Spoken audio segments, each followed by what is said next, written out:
السلام علیکم friends, welcome back to my channel novels by Areed Shah. تو فرینڈس، ہم نے ناول سٹارٹ کیا ہوا ہے ہر مرتبہ تو چاہیے۔ کافی انٹرسٹنگ ناول لگ رہا ہے، امید ہے آپ کو بھی پسند آئے گا۔ اگر آپ کو پسند آتا ہے تو کمنٹ کر کے بتائیں۔ ہم ناول کی نیکسٹ ایپیسوڈ سٹارٹ کرتے ہیں۔ ٹھیک ہے، پھر آج رات میں یہیں پر ہوں، یمین نے ہاتھ پیچھے کر کے جینس کی جیبوں میں ڈالتے ہوئے کندھے اچکا کر کہا۔ آپ کیوں اس بات کے پیچھے پڑ گئے ہیں؟ ابھی میں تیار نہیں ہوں، وہ بیچارگی سے بولی۔ آپ نے مجھے کورس پر جانے سے پہلے کہا تھا کورس سے آ جائیں پھر رخصتی کروا لینا، اور اب جب سے آیا ہوں مجھ سے نہ صرف چھپتی پھر رہی ہو بلکہ سامنے بھی نہیں آ رہی کہ کہیں میں یہ بات ہی نہ کر لوں۔ یمین اس کی چوری پکڑتے ہوئے بولا۔ جب اتنا سمجھتے ہیں تو یہ کیوں نہیں سمجھتے کہ میں ابھی اس سب کے لیے تیار نہیں؟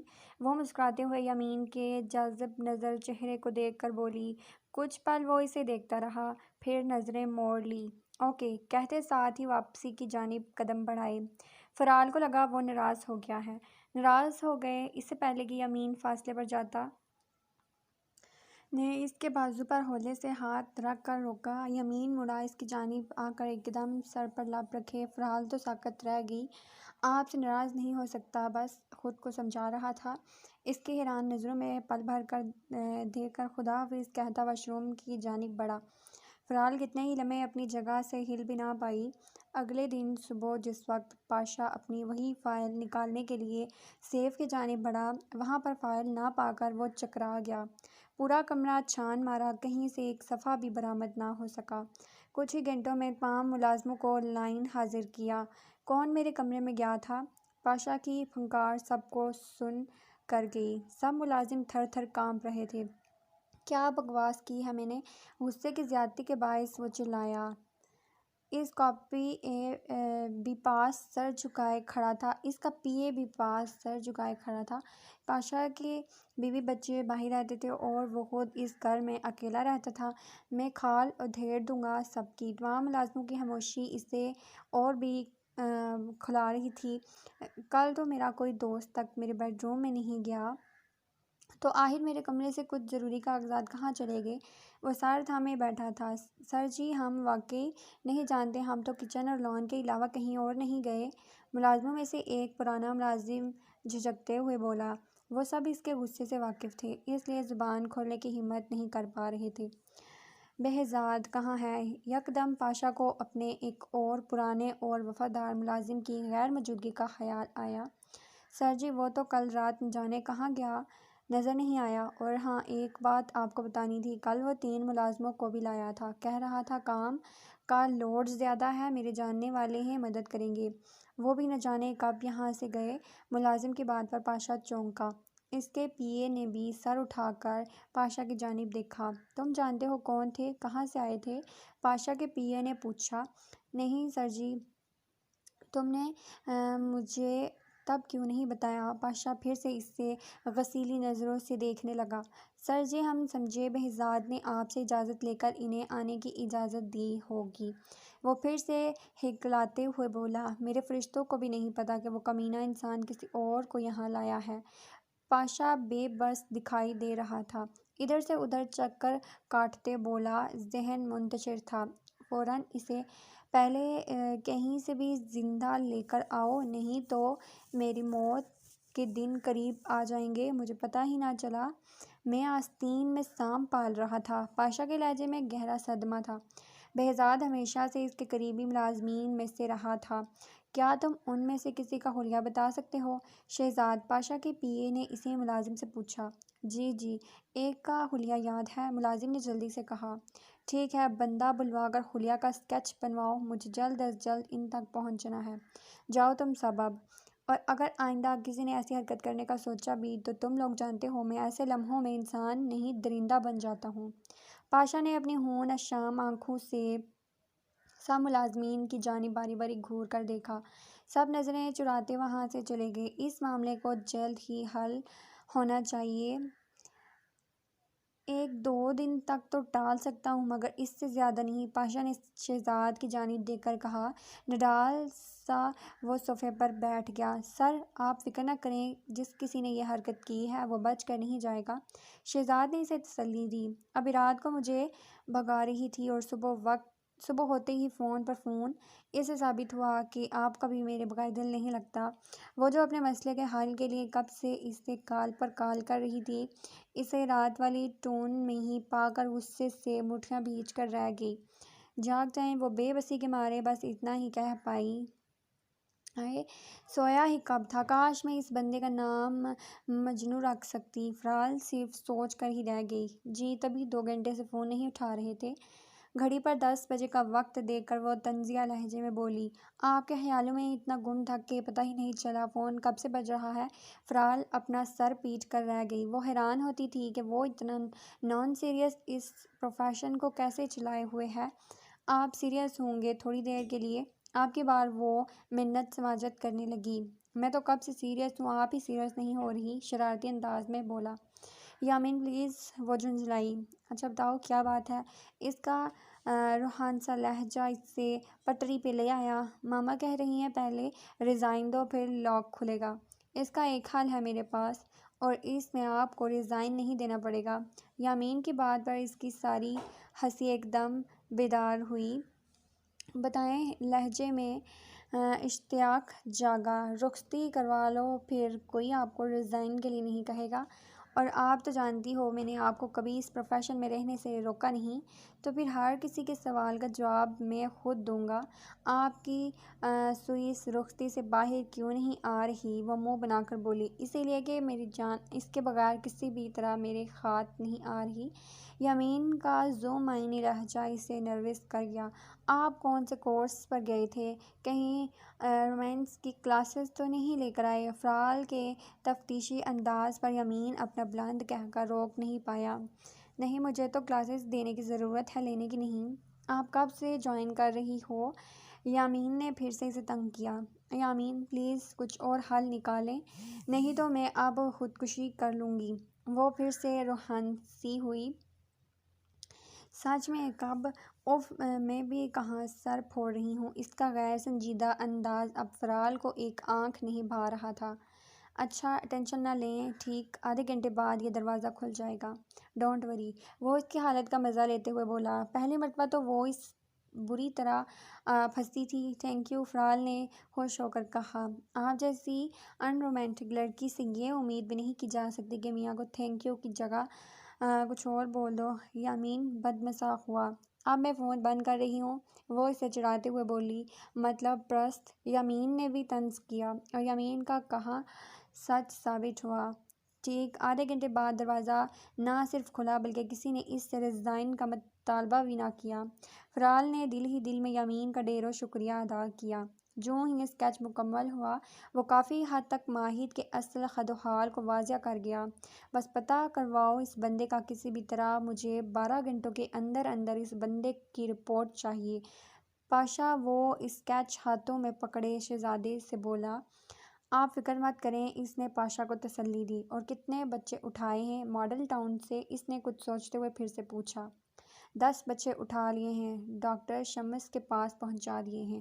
وہ ان کے گردے نکال لیں تو پھر کہیں بھی مار کر پھینک دیں گے۔ شہزاد شفقت سے بولا۔ ٹھیک ہے، جہاں مرضی پھینکو، بس گردوں والا کام جلدی ہونا چاہیے۔ ویسے تو ان کاغذات کے ساتھ ہی سریندر کو بھجوانے تھے، مگر اب وہ کاغذات کہاں سے لاؤں؟ پیسے بھی اس نے ٹرانسفر کر دیے ہیں، مال تو بھیجیں، پھر کاغذات کا انتظام بھی کر لیں گے۔ وہ ہاتھ ملتے ہوئے بولا۔ اور اب کی بار کہیں ان کاغذات کی طرح بارڈر پر ہمارے ساتھ کوئی مسئلہ نہ ہو جائے۔ ڈی ایس پی کو خبردار کرو، اگر کوئی مسئلہ ہوا تو اس کی پیٹی اتروانے میں 1 سیکنڈ کی دیر نہیں لگاؤں گا۔ سمجھتے کیا ہیں خود کو؟ ہمارے ٹکڑوں پر پلنے والے ہمارے لیے نکارہ ثابت ہو رہے ہیں۔ پاشا کا بس نہیں چل رہا تھا، کہاں سے ان لوگوں کو ڈھونڈ لائے جنہوں نے اس کے کاغذات کو کہیں برآمد کر دیا تھا۔ اور ہاں، جنرل سبحان کو بتا دینا کہ وہ کاغذات کوئی اڑا لے گیا ہے، وہ بھی اپنی نوکری کی فکر کرے۔ کورٹ مارشل ہو جائے گا اس کا بھی۔ کوئی اور انتظام کر سکتا ہے تو جلدی کرے، ورنہ اگر فوج کی خبر ہو گئی ان رازوں کی مخبری کی تو پھر مجھ سے امید نہ رکھے کہ میں اس کی مدد کروں گا۔ شہزاد کے ذمہ ایک اور کام لگا۔ وہ غصے میں پیچ و تاب کھا رہا تھا۔ جنرل سبحان وہی ملک دشمن غدار تھا جس نے کچھ دہشت گردوں کی ٹھکانوں کا نقشہ بنا کر پاشا کو دیا تھا۔ نہ صرف یہ بلکہ افغانستان پر موجود فوجوں کے چند اہم اڈوں کے بارے میں بھی بتایا تھا۔ ان تمام رازوں کو پاشا نے سودے بازی کے عوض ایک ہندو فوجی سرندر کو پہنچانے تھے، جن کے باعث نہ صرف وہ ان اڈوں کو اپنے دہشت گردوں کی مدد سے اڑا دیتا بلکہ اپنے دہشت گردوں کو بھی یہاں کی جیل سے نکلوانے کا کوئی حل کرتا۔ اس کے علاوہ پاشا پاکستان سے بچوں کو اغوا کر کے ان کے گردے نکال کر سرندر کو بیچتا تھا اور اس سے بھاری رقم وصول کرتا تھا۔ گردوں کی اس لین دین کا جس کنٹریکٹ پر اس نے سائن کر رکھے تھے، وہ سب کاغذات اور فوج کے اہم رازوں والے سب کاغذات اسرار یامین اس کے سیف میں سے لے اڑا تھا، اور ان سب کے لیے سرندر نے جو معاوضہ پاشا کو دیا تھا، اس میں سے جنرل سبحان بھی اپنا حصہ لے چکا تھا۔ مگر اب مسئلہ یہ تھا کہ پیسے لینے کے بعد سوائے گردوں کو پہنچانے کے کام کے علاوہ باقی سب کام کاغذات کے چوری ہو جانے کے سبب ادھورے رہ گئے تھے۔ اگر سرندر کو بھنک پڑ جاتی تو وہ ان دونوں کو پاتال میں پہنچانے میں دیر نہ کرتا، اور یہ بات پاشا اچھے سے جانتا تھا کہ وہ کن کن سیاسی شخصیات کے ساتھ پہلے بھی بہت سے کالے دھندے کر چکا ہے اور کس حد تک یہاں اس کے بندے پھیلے ہوئے ہیں۔ پاشا اور جنرل سبحان کو ابدی نیند سلانے میں وہ ایک سیکنڈ کی دیر نہیں کرے گا، اسی لیے پاشا بے حد پریشان تھا۔ 4 دن بعد آج وہ آفس آئی تھی۔ نہ جانے یامین نے کیا کہا تھا کہ گھر والوں کا ریزائن کا مطالبہ دم توڑ گیا تھا، مگر سائقہ نے اسے پھر بھی 4 دن بعد آفس جانے دیا۔ اس کی خوشی کا کوئی ٹھکانہ نہیں تھا، اطمینان اور آزادی کا احساس۔ آفس سے واپسی پر وہ پرسکون سی گاڑی چلا رہی تھی، ساتھ میوزک بھی انجوائے ہو رہا تھا، مگر اس کا یہ اطمینان کچھ ہی پل کا تھا۔ بیک ویو مرر سے وہ نظر آنے والی سلور گرے گاڑی مسلسل 10 منٹ سے اس کے تعاقب میں تھی۔ اس نے جان بوجھ کر ایک غلط ٹرن لیا یہ دیکھنے کے لیے کہ آیا یہ شک ہے یا یقین، مگر اسی گاڑی کو آہستہ رفتار سے اپنے پیچھے آتے دیکھ کر وہ تشویش کا شکار ہوا، کیونکہ کچھ معلوم نہیں تھا کہ یہ گاڑی کیوں اور کس وجہ سے پیچھے لگی ہے، اور آیا صرف پیچھے لگی ہے یا اس کے گاڑی روکنے پر کوئی کارروائی کرتے ہیں۔ وہ اس وقت بالکل نہتی تھی، گو کہ مارشل آرٹس کی اسٹوڈنٹ رہ چکی تھی، مگر پھر بھی آیا گولی کا مقابلہ نہیں کر سکتی تھی۔ یامین نے اسے کتنی بار کہا تھا کہ اپنے ساتھ گن رکھے۔ یامین نے نہ صرف اسے گن چلانا سکھایا تھا بلکہ ایک اسپیشل گن اس کے لیے نکلوائی ہوئی تھی۔ آج اسے یامین کی تاکید یاد آ رہی تھی، مگر اب کچھ نہیں ہو سکتا تھا۔ کسے فون کرے؟ دماغ دوڑانے پر جس ایک نام کی بازگشت ہوئی، سیکنڈ کی دیر کیے بنا اس کا نمبر ڈائل کیا۔ دوسری جانب شاید وہ موبائل ہاتھ میں تھامے بیٹھا تھا۔ ذہن نصیب دشمنوں کو میری یاد کیسے آئی؟ شوخی بھرا لہجہ فرال کے کانوں سے ٹکرایا۔ اسی لیے کہ آپ کے دشمن کے پیچھے اس کے دشمن پڑے ہیں۔ فرال کی بات پوری طرح وہ سمجھ نہیں پایا تھا۔ کیا مطلب؟ کیا ہوا ہے؟ یامین کے پوچھتے ہی اس نے سارا قصہ سنایا۔ ابھی 10 منٹ تک انہیں چکر پھیریاں دو، کیونکہ اس کام میں تو آپ ویسے بھی ماہر ہیں۔ مجھ جیسے بیچارے کو نہ جانے کتنے سالوں سے چکرا کر رکھا ہوا ہے۔ چلو شکر اب کوئی اور بھی آپ کے عتاب کا نشانہ بنا۔ فرال کو مجبوراً اس کی لنترانیاں سننی تھی، لہٰذا کوئی جواب دیے بنا اس کی بات پر عمل کیا۔ کبھی کسی روڈ پر اور کبھی کسی روڈ پر جاتی، مگر رہنا سب رش والے ایریاز میں، کسی گلی یا سنسان سڑک پر مت چل پڑنا۔ میں اب اسپائڈر مین یا الادین کے چراغ کا جن تو ہوں نہیں کہ سیکنڈوں میں آپ تک پہنچ جاؤں گا۔ انہیں گھماؤ، پھر تب تک گھماؤ، میں آپ کو فالو کرتا ہوں۔ فرال سر ہلا کر رہ گئی۔ نہ جانے یہ بندہ اتنی ٹف سچویشن میں بھی کیسے نارمل رہ کر دوسروں کو اب نارمل کر لیتا ہو۔ حقیقت میں فرال کو یامین کا اپنے اعصاب پر اتنا کنٹرول ہی بہت پسند تھا، اس وجہ سے وہ ہمیشہ اس سے آئیڈیلائزڈ کرتی تھی، مگر کبھی اس سے ظاہر نہیں ہونے دیا تھا۔ جانتی تھی کہ وہ سر پر چڑھ جائے گا، اس لیے حتی المقدور اس کی باتوں کو اڑا کر رکھ دیتی تھی۔ آپ ٹریکر پر مجھے ٹریس کر رہے ہیں؟ فرال نے سرسری سے پوچھا۔ نہیں، میرے پاس ایک جادوگرنی والا گلوب ہے جس میں آپ جہاں ہوتی ہو میں دیکھ لیتا ہوں۔ وہ مسلسل نہ صرف اس سے رابطے میں تھا بلکہ اس کا دماغ بھی خراب کر رہا تھا۔ آپ کسی بات کا سیدھا جواب دیتے ہیں؟ فرال نے اکتا کر کہا۔ نہیں، کیونکہ میری قسمت میں ٹیڑھے لوگ لکھے ہیں، انہیں سیدھا کرنے کے لیے میں سیدھی بات نہیں کر سکتا۔ یمین کی بات پر اس کا دل کیا گاڑی کو اب کہیں ٹکر مار دے۔ کون سا ایسا موقع تھا جب وہ اسے زج نہیں کرتا تھا؟ اچھا، اب آپ ایک کام کرو، گھر جانے کے بجائے میرے اپارٹمنٹ کی جانب گاڑی موڑ لو۔ گاڑی اندر کمپاؤنڈ کی طرف لے جانا، میں پیچھے ہی ہوں گا۔ کوئی بھی پیش رفت وہ کریں گے تو میں اچھی طرح معاملہ سنبھال لوں گا۔ گھر جانا اس وقت ٹھیک نہیں، کوئی لڑائی بھڑائی ہو گئی تو معاملہ سنگین ہو جائے گا۔ یمین کی معاملہ فہمی کی تو وہ ہمیشہ سے قائل رہی تھی، اس لیے بغیر کسی بحث کے خاموشی سے اس کے کہے ہوئے پر عمل کر رہی تھی۔ جو ہی یمین کے اپارٹمنٹ کی جانب آئی، گاڑی بڑھا کر اندر کمپاؤنڈ کی جانب لے گئی، جبکہ اس کا پیچھا کرنے والی گاڑی بس اسے کمپاؤنڈ میں جاتے دیکھ کر کچھ دیر رکی اور آگے بڑھ گئی، مگر پیچھا کرنے والے بے خبر تھے کہ اب ان کا خود کوئی پیچھا کر رہا ہے۔ یمین کی جانب سے کال کٹ چکی تھی۔ فرال بھی ابھی تک گاڑی میں موجود تھی، وہ یمین کی اگلی ہدایت کا انتظار کر رہی تھی۔ کچھ دیر بعد ہی یمین کا میسج آیا، آپ میرے اپارٹمنٹ میں چلی جاؤ، میں بھی تھوڑی دیر میں وہیں پہنچ رہا ہوں۔ یمین کا میسج ملتے ہی وہ گاڑی سے اتر کر اسے لاک کرتی اندر کی جانب بڑھ گئی۔ یہ وقت دیکھو ذرا، میں اس لڑکے سے اب بہت تنگ آ چکی ہوں۔ آج پہلے دن جانے دیا اور آج ہی لیٹ ہو گئی، اور ایک تم ڈھیٹ کانوں میں روئی دیے یہاں بیٹھے ہو۔ میں کہتی ہوں تمہیں کوئی پرواہ ہے بہن کی کہ نہیں؟ سائقہ کب سے فرال کا انتظار کر رہی تھی۔ اب گھنٹہ اوپر ہونے پر ان کا دل ہول رہا تھا۔ موبائل پر کب سے نمبر ملا رہی تھی، مگر وہ بھی انگیج۔ اب تو ان کے صبر کا پیمانہ لبریز ہو چکا تھا۔ ماہد کی یمین سے میسیجز پر بات ہو چکی تھی، وہ ماہد کو سب خالات بتا چکا تھا۔ ماہد کو بھی تسلی تھی کہ فرال بخیریت ہے، مگر وہ ماں کو یہ سب بتانے کی حماقت نہیں کر سکتا تھا۔ وہ اچھی طرح سے جانتا تھا کہ پھر فرال کی شامت آ جائے گی، جبکہ فرال اسے ہمیشہ سے بے حد عزیز رہی تھی۔ اس کے اپنی ٹیم میں شامل ہونے کا بھی وہ سب سے بڑا حامی تھا، اور اسی حمایت کی وجہ سے وہ اکثر فرال کی وجہ سے سائقہ سے ڈانٹ کھاتا رہتا تھا، مگر کبھی فرال کو اس سب سے منع نہیں کیا تھا۔ ایسی لڑکیاں بہت کم ہوتی ہیں جو نڈر ہوں، اور اسے خوشی تھی کہ اس کی بہن عام لڑکیوں کی طرح چھوئی موئی نہیں تھی، اس لیے وہ ہمیشہ اسے سپورٹ کرتا آیا تھا۔ ممی، آپ کے پریشان ہونے سے کیا ہوگا، آ جائے گی، کوئی بچی تھوڑی ہے۔ اس نے حت المقدور ماں کو ٹھنڈا کرنے کی کوشش کی۔ بچی نہیں ہے، تبھی تو ڈرتی ہوں کہ نہ جانے۔ اگلی بات وہ سوچ کر ہی کانپ گئی۔ وہ اپنی حفاظت کرنا جانتی ہے۔ ماہد کی یہ حمایت ہی اسے ہمیشہ کی طرح مہنگی پڑ گئی۔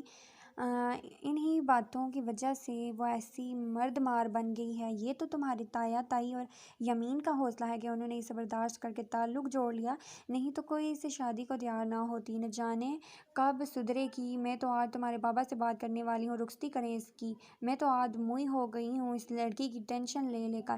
یمین جانے اور یہ لڑکی، غضب خدا کا، بیوی کو ایسے کھلا چھوڑا ہوا ہے، کوئی پابندی کچھ نہیں۔ ماہد کا ان کی غصے بھری باتوں پر کہکے لگانے کو دل کر رہا تھا، مگر ضبط کر کے نظریں ٹی وی پر جمائے رکھی۔ فرال کو اپارٹمنٹ میں بیٹھے آدھا گھنٹہ گزر چکا تھا۔ باہر بڑھتا اندھیرا دیکھ کر اسے سائقہ کی پریشانی کا خیال ستا رہا تھا۔ وہ فون چاہتے ہوئے بھی نہیں کر سکتی تھی، جانتی تھی کہ وہ غصے میں بھری بیٹھی ہوں گی، شاید قسم کی صلوتیں سننے کو ملیں، لہٰذا چپ کر کے بیٹھی رہی۔ ہاں، اتنا ضرور کیا کہ ماہد کو بتا دیا۔ ایک وہی تو اس کی حرکتوں کو چھپاتا تھا۔ اس نے یمین ہونے والی گفتگو کا بتایا، تب یہ کہیں جا کر اسے تسلی ہوئی کہ چلو گھر پہنچ کر ماہد اسے ماں کی لعن طعن سے بچا لے گا۔ انہیں سوچوں میں گم تھی کہ یمین دروازہ کھول کر اندر داخل ہوا۔ سامنے لاؤنج میں فرال بیٹھی نظر آئی۔ دروازہ بند کر کے لاؤنج میں آیا، اس کے سامنے صوفے پر بیٹھا۔ کیا ہوا، کون لوگ تھے، کچھ پتہ چلا؟ فرال نے سوالوں کی بوچھاڑ کی۔ ہاں، میرے سسرالی تھے۔ یمین کے بے تکے جواب پر فرال اسے گھور کر رہ گئی۔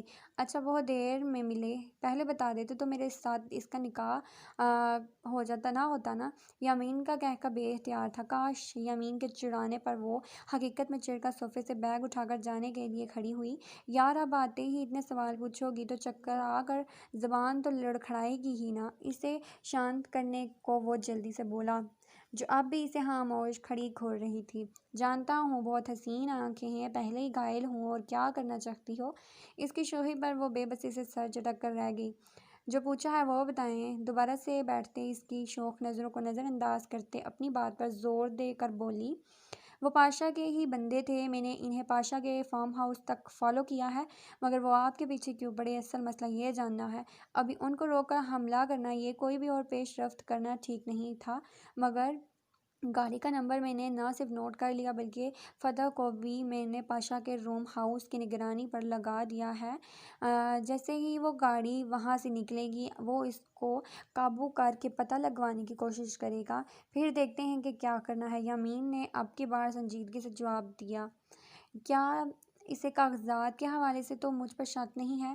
آخر اس دن کے بعد سے میں 4 دن سے آفس بھی نہیں گئی، اور وہاں اس دن بھی میں جلدی نکل گئی۔ فرال نے اپنا خدشہ ظاہر کیا، آپ کو وہی کسی بھی طرح سے سب میں انوالو نہیں کر سکتا، یہ تو کوئی وجوہات ہی نہیں ہے کسی پر شک کرنے کی۔ یامین نے اس کے شبہات کو رد کیا، اور ویسے بھی ظاہر ہے ہم نے ہی یہ سب کیا ہے، تو آپ کو ایسا محسوس ہو رہا ہے، اور وہ کسی بھی طرح آپ پر شک نہیں کر سکتا۔ چلو اب آپ گھر چلو، کافی ٹائم ہو گیا ہے، چچی کا غصہ نیزے پر ہوگا۔ دل تو کر رہا ہے کہ ابھی اور روک لوں، کیونکہ ماہر نے بتایا ہے وہ بہت سنجیدگی سے رخصتی والے معاملے پر عمل درآمد کرنے کا سوچ چکی ہیں۔ اچھا ہے اور دیر سے جائیں تو وہ کہیں جاؤ یامین، آج ہی اسے رخصت کروا کر لے جاؤ۔ سنجیدہ گفتگو ختم ہوتے ساتھ ہی یامین پٹری سے اتر چکا تھا۔ فرال نے جلدی سے بیگ اٹھایا، اس سے پہلے کہ وہ مزید گلفشانیاں کرتے فرال کو وہاں سے نکالنا بہتر لگا۔ کتنی جلدی ہے یہاں سے بھاگنے کی، میں تو جیسے کوئی ایلین ہوں۔ یامین نے اسے شرمندہ کرنا چاہا، جس کے چہرے پر دھیمی سی مسکراہٹ بکھری۔ اب خود ہی آپ اپنی تعریفیں کر رہے ہیں، اس کی بات کا مزہ لیتے فرال نے اس سے چند قدم آگے جاتے مڑ کر اپنے خوبرو شوہر کو دیکھا۔ اب کتنی خوشی ہوئی ہے۔ یامین نے اسے ہنستے دیکھ کر شرمندہ کرنا چاہا۔ ظاہر ہے ہنسنے والی بات کی تھی تو ہنستی نہ تو کیا کرتی، روتی۔ اپارٹمنٹ سے باہر آ کر وہ دونوں ہم قدم ہوئے۔ کبھی میری رومانٹک باتوں پر تو رومانس نہیں سوجا، تب بھی کبھی کہہ دو رومانٹک بات ہی، تو رومانٹک بھی نہ ہوتی تو کیا کرتی؟ اس وقت تو ہونہار بلی بن کے نیچے جھاڑنے لگ جاتی ہو۔ یامین کے چڑھنے پر اس کی ہنسی بند نہیں ہو رہی تھی۔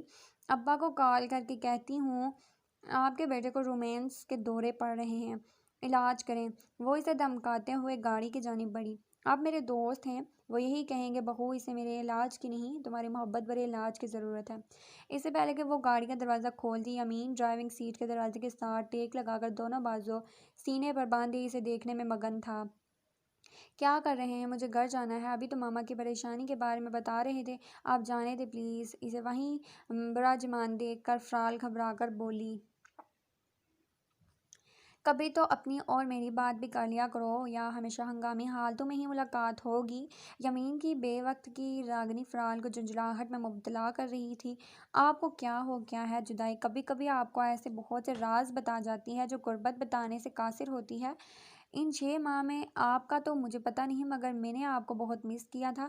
آپ ہر وقت آمنے سامنے ہوتی تھی، آپ کی وہ اہمیت ہی نہیں جان پایا، مگر خیر میں بھی کس مٹی کے مادھو کو ایسی جذباتی باتیں بتا رہا ہوں جس پر کوئی اثر ہی نہیں ہونا، شاید آپ پر بھی جدائی ہی اثر کرے۔ یامین نے اپنے جذبات کا اظہار کبھی اتنی سنجیدگی سے نہیں کیا تھا، تو پھر آج کیوں؟ فرال کا دل پریشان سا ہوا، ایسی باتیں کیوں کر رہے ہیں؟ کوئی ٹینشن ہے تو پلیز شیئر کریں۔ یامین کا لہجہ فرال کو تشویش میں مبتلا کر گیا۔ کچھ نہیں، چلیں آپ ڈرائیو کریں، میں گھر تک آپ کو فالو کروں گا۔ یکدم اپنے جذبات پر قابو پاتے یامین گاڑی کے دروازے سے ہٹ کر اسے بیٹھنے کا اشارہ کر دیا، پھر آگے بڑھ کر خود ہی اس کے لیے دروازہ کھولا۔ فرال غائب و دماغی سے سیٹ پر بیٹھی، دروازہ بند کر کے یامین اپنی گاڑی کی جانب بڑھا، مگر چہرے پر گہری سنجیدگی تھی۔ فرال کو اس کی آؤٹ پٹنگ باتوں کی اتنی عادت ہو چکی تھی، آج احساس ہوا تھا کہ کچھ لوگوں پر سنجیدگی بالکل اچھی نہیں لگتی، کیونکہ ایسی سنجیدگی ان کے اندر کی کسی ٹوٹ پھوٹ کی وجہ سے آتی ہے، اور فرال یامین کو کبھی بھی ہرٹ کرنا نہیں چاہتی تھی۔ کچھ سوچ کر گاڑی سٹارٹ کی اور یامین کا اشارہ ملتے ہی گھر کی جانب جانے والے راستے پر بڑھی۔ دل میں پکا ارادہ کر لیا کہ رات میں یامین کو کال کر کے اپنے رویے کی معذرت کرے گی۔ یامین ہیرا تھا اور وہ اس ہیرے کو کبھی بھی کھونے کا سوچ بھی نہیں سکتی تھی۔ یکدم اس کے رویے سے دل اتنا مضطرب کیوں ہوا تھا، فرال سمجھنے سے قاصر تھی۔ آج 4 دن ہو گئے ہیں وہ پیپرز کیوں نہیں آئے؟ کہیں تم کوئی چال تو نہیں چل رہے؟ مجھے ان گردوں سے کہیں زیادہ ان پیپرز کی ضرورت ہے۔ میرے بندوں کو اگر تمہارے کمینے فوجی پکڑ کر لے گئے تو تم یاد رکھنا میں تمہارے ملک میں خون کی ندیاں بہا دوں گا۔ سریندر کا غصے بھرا فون ریسیو کرتے پاشا کے پسینے چھوٹ رہے تھے۔ دیکھو، میں نے تمہیں پہلے ہی کہا تھا کہ ان پیپرز کے لیے مجھے تھوڑا وقت دو۔ وہ راز وہاں سے نکالنا اتنی آسان نہیں ہے۔ پاشا اونچی آواز میں بولا، کتنے دن تمہیں چاہیے؟ 1 مہینے سے تم وہ راز اکٹھے کرنے میں لگے ہو۔ وہ جنرل کیا مکھیاں مار رہا ہے؟ مجھے ان اڈوں کا سراغ ہر حال میں چاہیے، کیونکہ تمہارے فوجی اتنی چالاکی سے ہماری اہم جنگوں کے بارے میں پتہ کروا لیتے ہیں کہ ہم ہاتھ ملتے رہ جاتے ہیں۔ ابھی پچھلے مہینے جو 2 اڈے انہوں نے اڑائے تھے، میرے نہایت کارآمد بندے اس میں مر گئے تھے۔ اب میں مزید نقصان برداشت نہیں کر سکتا۔ مجھے چند دنوں میں ان جگہوں کا پورا نقشہ بھیجو، اور اس کے علاوہ تمہاری ISI کے جس بندے کا میں نے پتہ کروانے کا کہا تھا اس کے بارے میں تم نے اب تک مجھے کوئی اپڈیٹ نہیں پہنچائی۔ وہ ہماری ہٹ لسٹ پر ہے۔ میں اسے چہرے سے نہیں جانتا، صرف نام سے واقف ہوں۔ مجھے وہ درکار ہے، اس کی اصل انفارمیشن چاہیے، کیونکہ میں یہ بھی نہیں جانتا کہ جو نام ہمیں معلوم ہے وہ اس کا اصل نام ہے یا نہیں، لیکن مجھے امید ہے اس جنرل کو معلوم ہوگا۔ نہیں بھی ہے تو وہ معلوم کرے۔ سریندر نے مزید ہدایت دی۔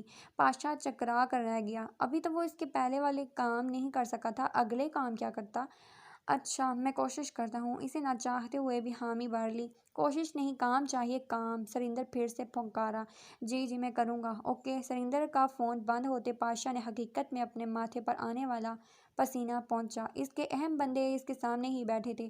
کیا حکم ہے باس؟ ان میں سے ایک بولا۔ اس لڑکی کا کچھ پتہ چلا؟ پاشا نے اس کا سوال نظر انداز کر کے پوچھا۔ جی، وہ اسی لڑکے کی بہن ہے جس کا اسکیچ ہم نے بنوایا تھا، اور یقیناً وہ دونوں بہن بھائیوں نے مل کر یہ کام کیا ہے۔ آپ یہ بھی تو دیکھیں کہ سب رپورٹر تقریب کے آخر تک موجود رہے اور وہ یکدم غائب ہو گئی۔ نہ صرف وہ بلکہ اس کے ساتھ جو ایک اور لڑکی تھی وہ بھی غائب۔ تو اس سب سے کیا بات معلوم ہوتی ہے؟ یہی کہ وہ دو نہیں 3 بندے تھے، اور شاید اس سے بھی زیادہ، مگر سب سے بڑا مسئلہ ہمارے لیے اپنے ہی بندے کی گمشدگی کا ہے۔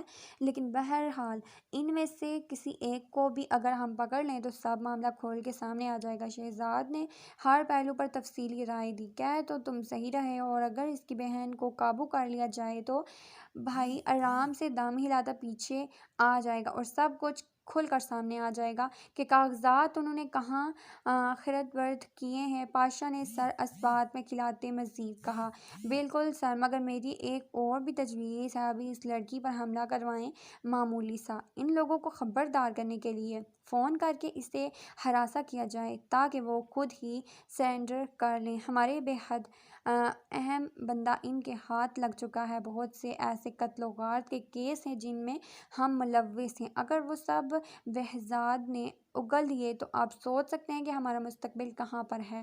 ابھی نہ صرف کاغذات ان کے پاس ہے بلکہ ہمارا بندہ بھی ان کے قبضے میں ہے، لہٰذا اس وقت کسی بھی قسم کی جذباتیت یا بے وقوفی ہمیں گہری کھائی میں دھکیل سکتی ہے۔ ابھی ہمارا مقصد ان کے سرغنہ تک پہنچ کر ان سے ڈیل کرنا ہے، نہیں تو ہم بہت بڑی مصیبت میں پھنس سکتے ہیں۔ شہزاد کی تمام باتیں غلط نہیں تھیں۔ کل سے اب تک پاشا نے ان سب باتوں کے متعلق سوچا بھی نہیں تھا، اور کیا پتہ یہ ISI کا وہی بندہ نہ ہو جس کے لیے سریندر پاگل ہوا تھا۔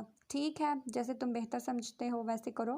میرا دماغ آج کل بالکل معوف ہو چکا ہے۔ ان لوگوں کو آگے تک پہنچانا نہیں چاہیے، ورنہ نہ تو ہم آگے کے رہیں گے نہ پیچھے کے۔ پاشا کو تو بس اب جان کے لالے پڑ گئے۔ السلام علیکم سر، وہ صفدر کے آفس میں ناک کر کے داخل ہوا۔ وعلیکم السلام، آؤ بھائی۔ اسے دروازے میں آہستہ دیکھ کر صفدر نے اندر بلایا۔ ہاں بھائی، ان دستاویزات کا کیا بنا؟ اسے اپنے سامنے کرسی پر بیٹھنے کا اشارہ کرتے ہوئے ان سے سوال کیا۔ سر، یہ اس فائل میں سب کچھ موجود ہے۔ ایک فائل ان کی جانب بڑھاتے ہوئے بولا۔ گریٹ، تم سے یہی امید تھی۔ انہوں نے خوشی سے مسکراتے ہوئے استعداد سے نوازا۔ فائل ہاتھ میں لے کر سب چیزوں کا دوبارہ سے جائزہ لیا۔ میں تمہارا بہت مشکور ہوں۔ جب تمہاری ضرورت ہوتی ہے تم ہمیشہ تعاون کرتے ہو۔ وہ حقیقتاً اس کی کارکردگی سے بے حد خوش تھے۔ سر، میری جان بھی اس وطن پر قربان، جب جہاں چاہیے ہوگی حاضر کر دوں گا۔ اچھا، ان کے کچھ اہم اڈوں کے بارے میں میں نے پتہ کروایا ہے، یہ نقشہ میں آپ کے لیے لایا ہوں۔ یہاں وہ سب مخصوص جگہیں میں نے مارک کر دی ہیں۔ آپ کہتے ہیں تو میں خود چلا جاتا ہوں یا پھر اپنے بندوں سے ان کا پتہ صاف کروانا چاہیے تو آپ کی مرضی۔ ایک اور نقشہ جیب سے نکال کر اس نے صفتر کی جانب بڑھایا۔ یہ تو تم نے زبردست کام کر دیا، میں نے 2 دن سے ایک بندے کو اس پر لگایا ہوا تھا مگر وہ ان کی جگہوں کی نشاندہی نہیں کر سکا تھا۔ زبردست، اب تو ان پر ہاتھ ڈالنا کچھ مشکل نہیں، یہ کام میں اپنے بندوں سے ہی کرواؤں گا، مگر جب ان کے کچھ بندوں کو ہم یرغمال بنا کر لائیں تو پھر ان سے سب راز اگلوانا تمہاری ذمہ داری ہے۔ پھر تم جانو اور تمہارے مجرم۔ انہوں نے اہم ٹاسک کی ذمہ داری اس پر ڈالی۔ جب بھی کہیں گے حاضر ہو جاؤں گا۔ اپنی جگہ سے اٹھتے اس نے مصافحہ کے لیے ہاتھ بڑھایا۔ اللہ تمہاری حامی و ناصر۔ انہوں نے اپنے پسندیدہ بندے کو نہایت محبت سے دیکھا۔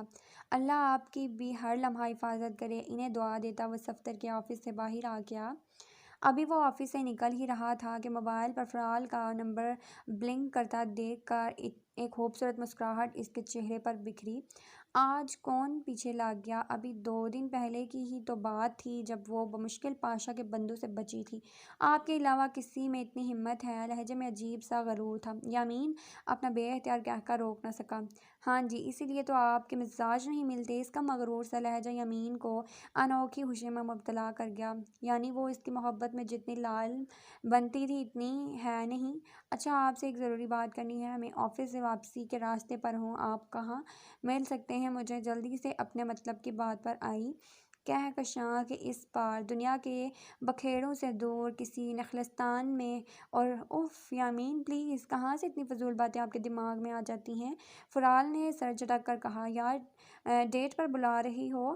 اب ایسی جگہوں کا نہ بتاؤں تو کیا یہ کہوں کہ گلشن اقبال پارک آ جاؤ یا پھر اچھرے بازار چلتے ہیں یا پھر ٹھہرو انارکلی کیسی جگہ ہے؟ یامین نے اچھی خاصی اس کی کلاس لے ڈالی۔ فرال نے اس کی باقی باتوں پر تو غور نہیں کیا مگر لفظ ڈیٹ سن کر اس سے پتنگے لگ گئے۔ استغفار، میں آپ کے ساتھ کیوں ڈیٹ پر جانے لگی؟ یامین کو پوری امید تھی کہ فرال کا ذہن اسی ایک بات میں اٹکا ہوگا اور وہی ہوا۔ میرے ساتھ ڈیٹ پر نہیں جانا تو کس کے ساتھ جانا ہے؟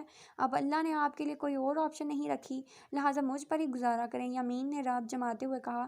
یہی تو افسوس ہے، فرال نے مسکراہٹ دباتے ہوئے کہا۔ اور فرال، یہ میں کی دکھ بھری آواز گونجی۔ ایک تو آپ مجھے باتوں میں لگا کر اصل بات ہمیشہ بھلا دیتے ہیں، فرال نے خفگی بھرے لہجے میں کہا۔ یعنی آپ آسانی سے میری باتوں میں آ جاتی ہو؟ یہ تو بہت ہی پلس پوائنٹ ہے میرے لیے۔ گاڑی کا دروازہ کھول کر اس میں بیٹھتے ہوئے فون مسلسل کان پر لگا ہوا تھا۔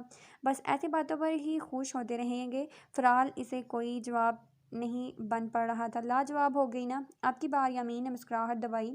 فرال کو ایسے لگا وہ فون میں سے بھی اس کو دیکھ رہا ہو۔ اچھا آپ پلیز بتائیں کہاں پر مل رہے ہیں؟ بہت سیریس ایشو ڈسکس کرنا ہے۔ فرال واپس اصل بات کی جانب آئی۔ پہلے یہ بات مانو کہ میرے ساتھ ڈیٹ سیٹ کر رہی ہو؟ یامین کے لہجے میں اب بھی شوخی تھی۔ اوف یامین، ہر وقت ایسی باتیں کر کے تھکتے نہیں؟ وہ اکتا کر بولی۔ نہیں، کیونکہ میں سگریٹ نہیں پیتا۔ یامین کا انداز اس کے لبوں پر مسکراہٹ لے آیا۔ پی کر تو دکھائیں، رخصتی سے انکار کر دوں گی، انتہائی زہر لگتے ہیں مجھے سگریٹ پینے والے مرد، فرال دھمکی امیز انداز میں بولی۔ کوئی ایسی بات بتاؤ جس پر رخصتی پر مان جاؤ گی؟ یقین کرو لمحوں کی دیر کیے بنا وہ کام کر لوں گا، مگر مانو تو صحیح۔ یامین سرد آہ بھر کر بولا۔ اچھا بس اب پھر باتوں میں لگا دیں، جلدی سے جگہ بتائیں، پہلے کہو ڈیٹ پر آ رہی ہو؟ یامین اسے مسلسل جج کر رہا تھا۔ نہیں مانتی، فرال دانت پیس کر بولی۔ نہیں آتا، یامین کندھے چکا کر بولا۔ اس کی بے بسی کا مزہ لے رہا تھا۔ اوف، اچھا آ رہی ہوں ڈیٹ پر، بس اب اس سے آگے ڈیٹ کے اصولوں پر روشنی ڈالی تو سچ میں گاڑی کہیں ٹکرا دوں گی۔ آپ فرال کے ضبط کا پیمانہ لبریز ہو چکا تھا۔ یامین کا کہکا بے ساختہ تھا۔ اوکے، آج کے لیے اتنا ہی کافی ہے، اگلی ڈیٹ پر روشنی ڈالوں گا، یامین اسے چڑھا کر بولا۔ اوکے ایسا کریں، جھیل روڈ والے اس طرف ہم چلتے ہیں، میں اس کے قریب ہی ہوں۔ اور ابھی فرال کی بات ختم بھی نہ ہوئی تھی کہ یامین کو دوسری جانب گولیوں کی تڑ تڑ اور فرال کے چیخوں کی آواز سنائی دی۔ فرال، ہیلو فرال، کیا ہوا؟ ٹھیک ہو؟ کیا ہو رہا ہے؟ یہ یامین کو لگا لمحوں میں اس کی جان نکل گئی۔ دوسری جانب خاموشی تھی، گہری خاموشی، اور یہ خاموشی یامین کے اندر محشر برپا کر رہی تھی۔